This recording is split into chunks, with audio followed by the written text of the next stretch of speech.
ममता दीदी को जराइले राहुल गांधी।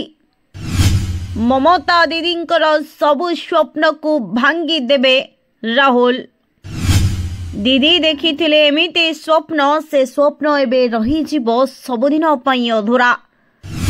दीदींकर खेल को पंडूर करी देबे राहुल गांधी। पश्चिम बंगरे किभली भाबरे निजर कांग्रेस रणनीति करिबो ताकु नै प्रस्तुत कर सारिछि, किंतु दीदी देखिथिबा स्वप्न हुए तो भांगी जाई पारे राहुल गांधी को नै।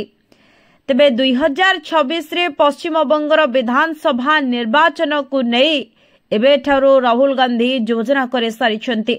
आउ ए योजना को आड़े ममता बानर्जी को अड़ुआरे पकाइबो बोली मध्य सुनिबाकु मिलुछि। तेबे आगामी वर्ष रे पश्चिम बंगरे विधानसभा निर्वाचन रहिछि। आउ हातरे अनेक समय थाई मध्य एबे ठारो रणनीति प्रस्तुत करे सारिछंते राहुल गांधी और ममता बानर्जी। तेबे एबे ठारो सरगरम हो जाइछि राजनीति।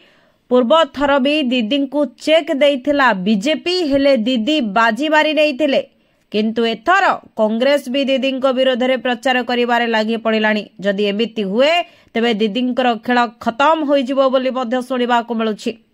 तेबे कुआडे गला इंडिमेंट, बिहार रे जहा बंगरे भी ताहा। बंग पई राहुलंकर नुआ मिशन आरंभ हो जाइछि। तेबे दिल्ली रो बदलिछि कांग्रेस रो निर्वाचन रणनीति। Bureau report, Odisha info.